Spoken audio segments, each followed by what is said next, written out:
Welcome to another episode of the Bamateur Hour. I am Bama John. In this episode, we're going to provide an instant reaction to Bama's win over Illinois tonight in Chicago, 90-86. Huge bounce back win for Alabama after that tough home loss to Purdue last Thursday. Today is Wednesday, November 19th, 2025, in the year of our Lord. Thank you for tuning in. We now have over 6,800 subscribers to the YouTube channel, and we're growing. We're heading to 10,000 plus. If you're watching us on the YouTube channel and accessing our content, go ahead and subscribe.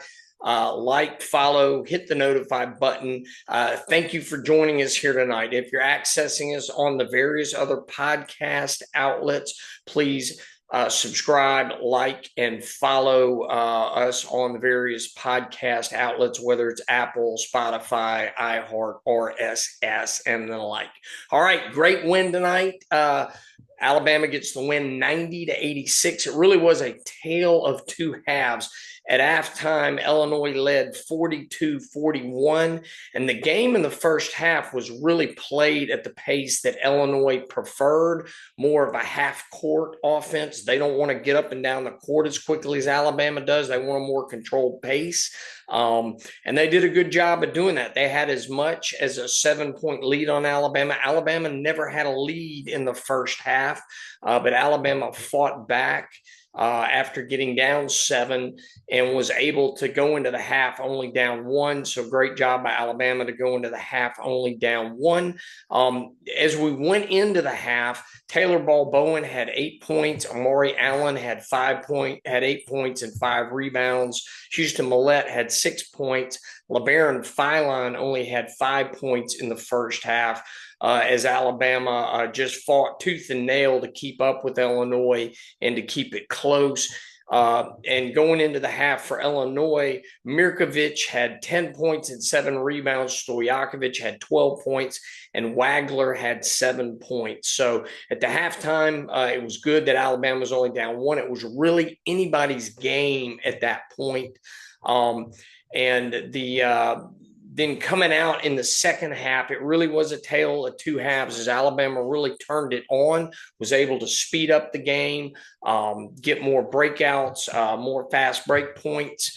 As Alabama, and a good thing to note in this game is that Alabama really made a commitment on the defensive end for everybody to block somebody out, for 5 guys to go to the boards, block somebody out, and get the rebounds, as Alabama was out-rebounded by a much taller Illinois team by only 2 rebounds. We lost the rebounding battle 40-38, but against Purdue, which was also a very tall, physical team, Alabama was out-rebounded 48-24. So for us to only be out-rebounded by this tall Illinois team that had 3 7-footers on the roster, had some big shooting guards, and just was a big team, it was a really good commitment on Alabama to rebound the ball, and that really helped them stay in the game in the first half and then take a lead in the second half as Alabama was able to turn it up. And Alabama got as much as a 9-point lead in the second half and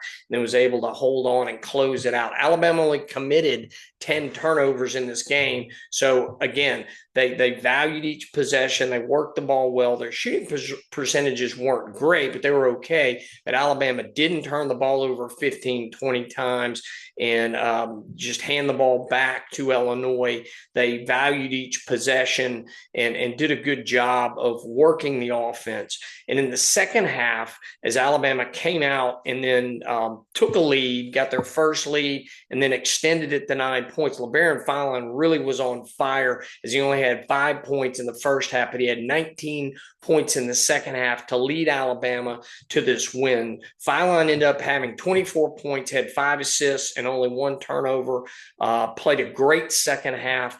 He was kind of silent in the first half, and I didn't really notice him out there. So Philon really turned it on and stepped it up in the second half. Great showing by LaBaron Philon after he didn't have a great game against Purdue. So way to step up and have another 20-plus point outing, and that'll up his scoring average again as he has a great game and particularly played a great second half. Keitenn Bristow really made his presence felt in the game, particularly in the second half.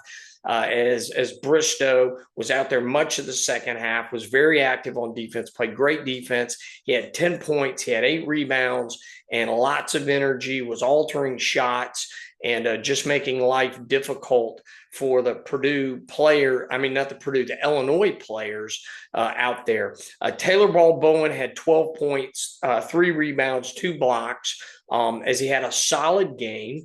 And Alabama actually had 5 players scoring double figures, as Holloway also had 11 points, 3 rebounds, 3 assists with only 1 turnover. Houston Mallette had 10 points and 3 rebounds. And Amari Allen had 9 points, 11 rebounds, 4 assists. He did have 3 turnovers, but those guys all really made their presence felt, as you had 5 guys scoring double figures for Alabama. And then Amari Allen had 9 points as well. And it really was that Bama second half eruption as they came out of the half and then grabbed that 9-point lead, and then were able to hold off Illinois there, made key shots, key 3-point shots, made key free throws, and were able to pull out a 4-point win in Chicago. Very much an Illinois home game with all the Illinois fan base that was there as they won 90-86. Great job by Alabama speeding up the game, and really were able to work their offense and just looked much more committed, particularly to rebounding and playing tough defense against a very good Illinois team. This is a very good Illinois team. So Alabama now has wins over St. John's and Illinois, 2 top 10 teams, and then had a loss to number 2 Purdue in a game that was tied with a minute 30 left before they kind of went away in that game against Purdue. And it was nice to see Alabama come out and really address the rebounding issue particularly, and also playing good half-court defense in this game, as Illinois runs a very measured half-court offense. They have shooters all over the court.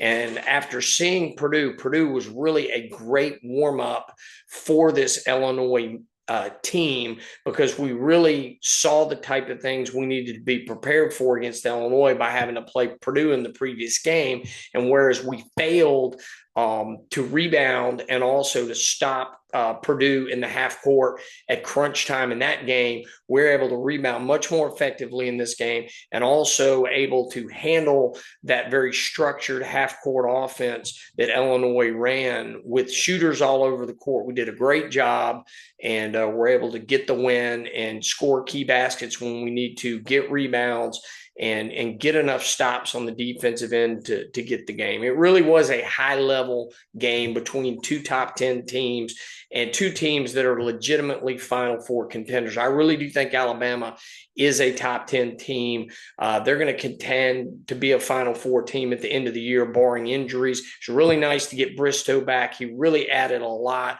of athleticism, a lot of defensive prowess. He was really committed to blocking out as well and grabbing rebounds, and it really made a difference having him back out there. Amari Allen played very well, had a lot of rebounds, played great defense. He did foul out, but it was just a great effort all the way around.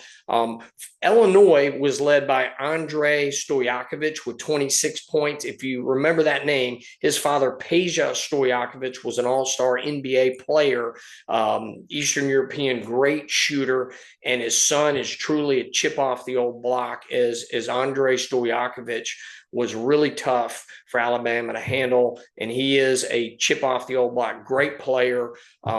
He was tough to deal with, and he led Illinois. And then Keitenn Bristow also had a strong game with 22 points, 4 rebounds, 7 assists, and only 1 turnover. And those were the 2 players that gave us the most problem.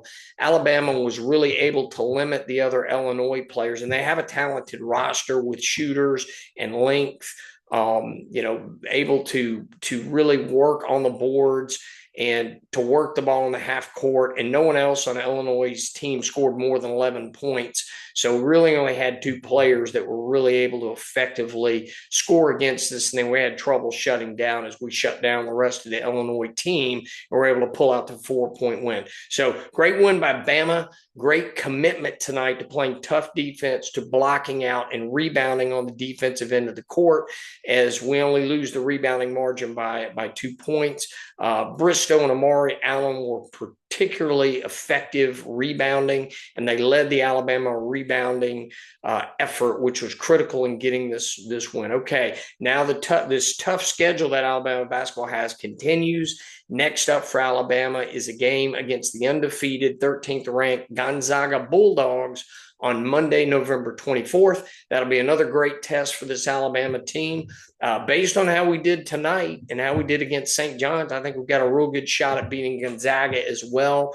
And each one of these out-of-conference wins that we can get is really going to help position us for great seeding going into March Madness, and also is great preparation for a very loaded SEC conference. We're going to run up against a lot of high quality opponents again this year in the SEC. It's really preparing us, and so far so good.